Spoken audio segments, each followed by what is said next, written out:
Chapter 6. I spent the night in a guest room that felt like a cross between a wedding suite and a mountain man hideout. In the morning, I found a tray outside my door containing juice, some fruit, and a pastry. There was also a note telling me to come down to Miss Price's office at exactly 11.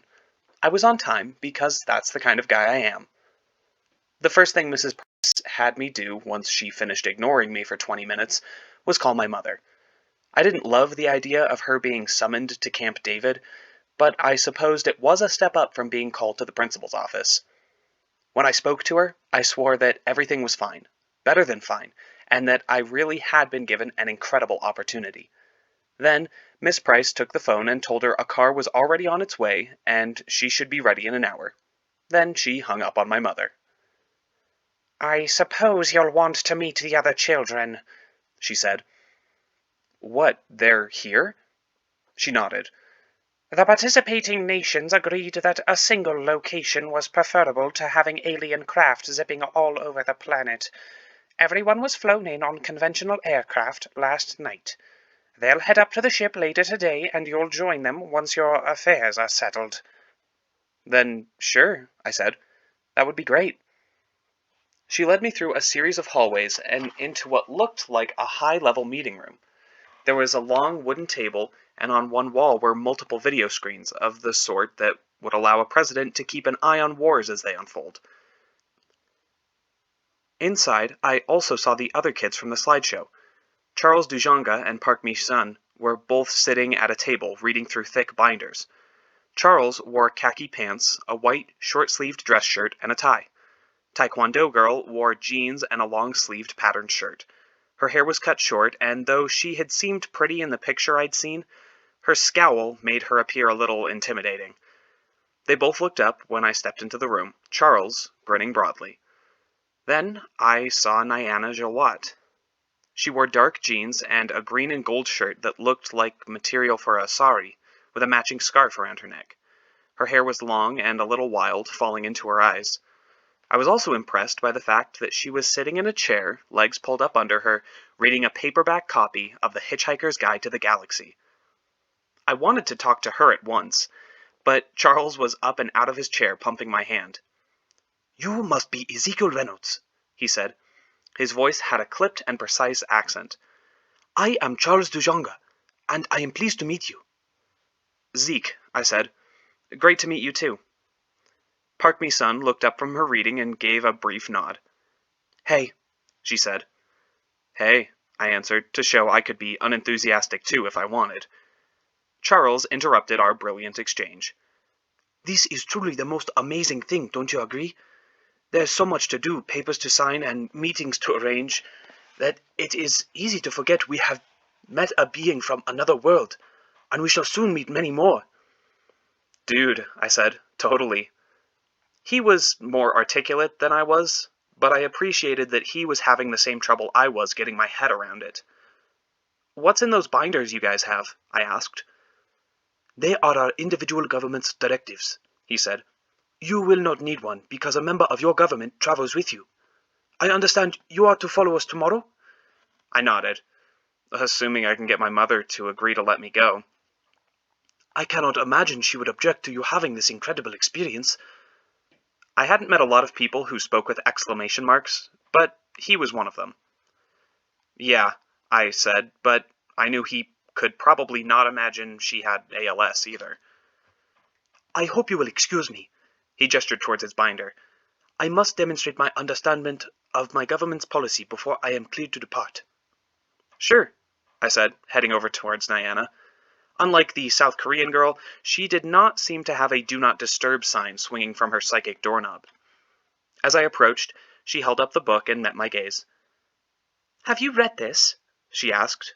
She had an extremely proper British accent, which I suspected was real and not the translator. "Sure, like a dozen times," I said. "It's hilarious." She tossed it onto the table. "Papa gave it to me before I left, but I find it far too silly." By some miracle of self-control, I kept myself from displaying disbelief. "It's supposed to be silly. That's why it's fun." I chose not to say anything about Douglas Adams' connection to Doctor Who, because it felt like the wrong way to get on her good side. She studied me for a long moment, as though she could not quite believe what I was saying. I, on the other hand, was wondering if it was possible to spend a year with someone who didn't like Hitchhiker's Guide. "Forgive me," she said, holding out her arm with her hand hanging limp like it had been detached. "I'm Niana." "I'm Zeke," I said, waggling the loose hand. "And of course I know who you are. You're totally famous."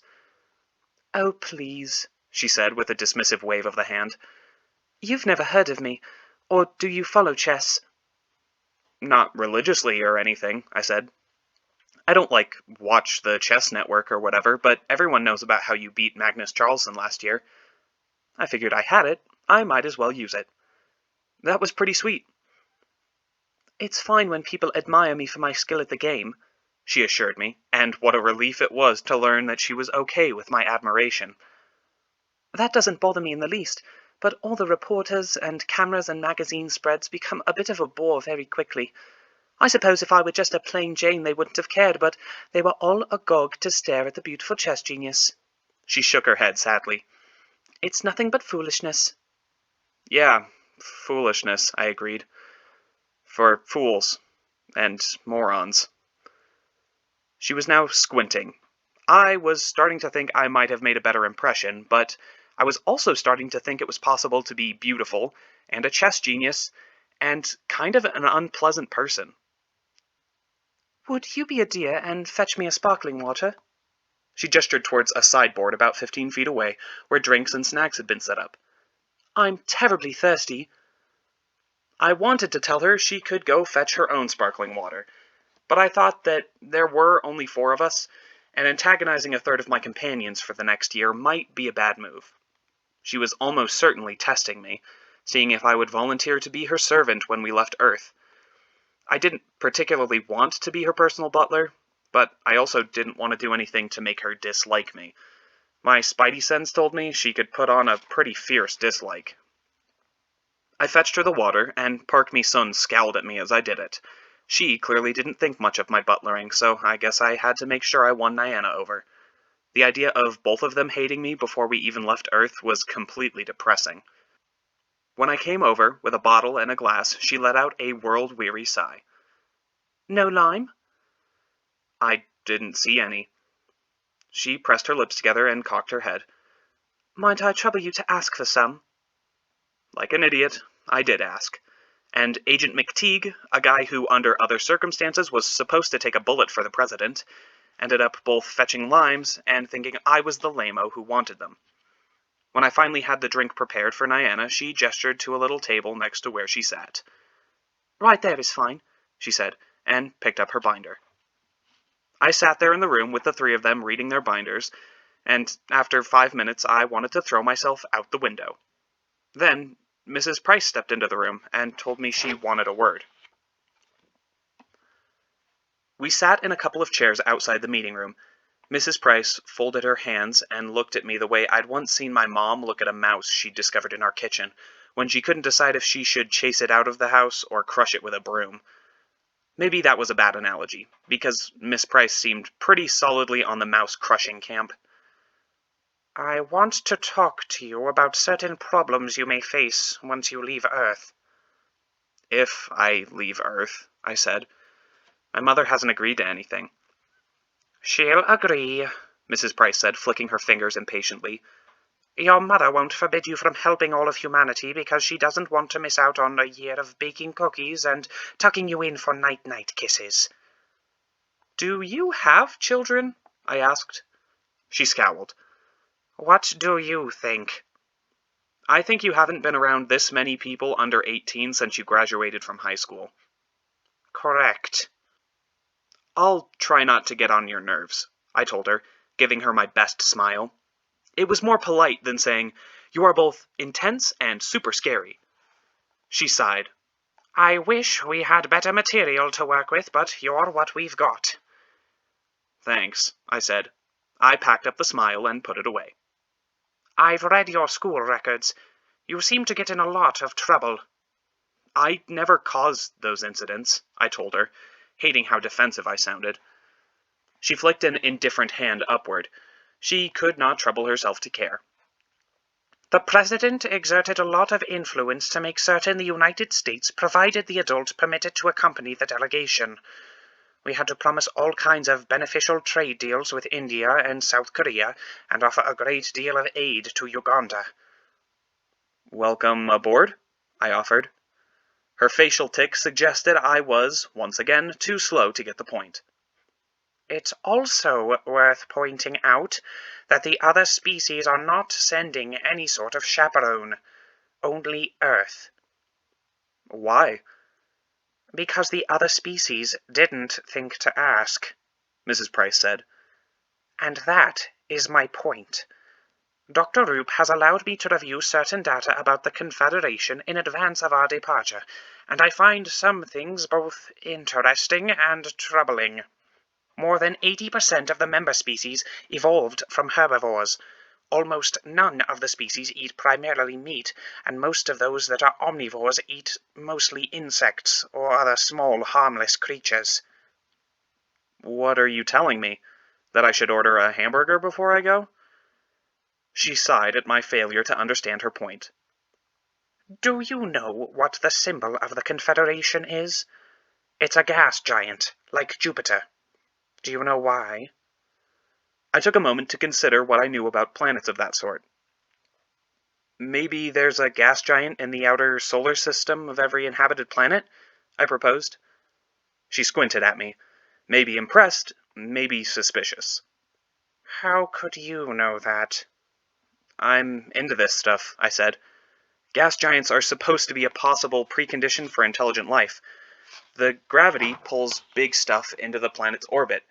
If we didn't have Jupiter to protect us, the Earth would constantly be getting smashed by asteroids and comets like the one that killed the dinosaurs. She nodded. Correct. And their symbol is the thing that exists to protect them, not a thing that they have done to protect themselves. They're passive. They're sheep. Her voice grew quiet. They are nice and orderly and calm and helpful, but they are not innovators or inventors like we are. All of their technology comes from these ancient aliens, these formers, and they've been recycling their old technology for centuries.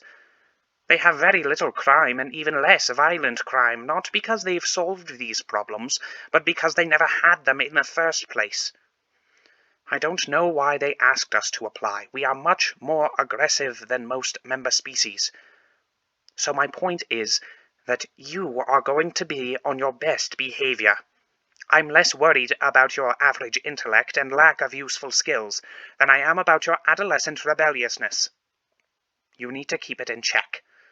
No fighting, no troublemaking, no rule-breaking. I am not a troublemaker, I said. I didn't want to tell her that I got picked on a lot, because that would sound pathetic. I don't care what you were, she said. I only care what you will be. Understand that I will do anything to make certain Earth is accepted into the Confederation, and if your behavior becomes a problem, then I will deal with it in ways you won't like. I also respond well to positive reinforcement. I like Twizzlers, FYI. She stood up. Tone down the sarcasm. I'm not sure how it translates. Now, I need to speak to the rest of the delegation, so go wander around the grounds or something until your mother arrives. She went inside the meeting room and closed the door. She paused, just a beat, and then locked it. Whatever she had to say to the other humans, it was not for me to hear. They made my mother sign non-disclosure agreements with serious legal consequences for violation, but I couldn't imagine they would have actually prosecuted her for speaking up. Who was going to believe her if she claimed the government was in on a scheme to send her son to Hogwarts in space? The end result was that later that afternoon, I was back in Miss Price's office with Dr. Roop, and now my mother, looking utterly astonished. My mother wasn't skeptical about what they were saying. It's easy to believe in aliens when an actual alien is making the case. The Confederation laws prevented my mother from getting the translation nanites, so Mrs. Price and I had to tell her what Dr. Roop was saying. Mostly me. Miss Price tended to type on her laptop when other people were speaking. Dr. Roop was a charming giraffe guy, but even he couldn't make her happy about her son heading off into space for a year. Given that my mother didn't know just how many years she had left, I understood that it was hard for her. It was hard for me, too. They let us have some time alone together in an adjoining room. My mother looked pale and maybe a few years older than the last time I'd seen her. Her eyes were red, but she wasn't crying. Not yet. Or maybe not anymore. Maybe both. "I don't know if I can do this," she said. "I don't know if I can let you go. We have no idea what's out there, what they're going to ask you to do."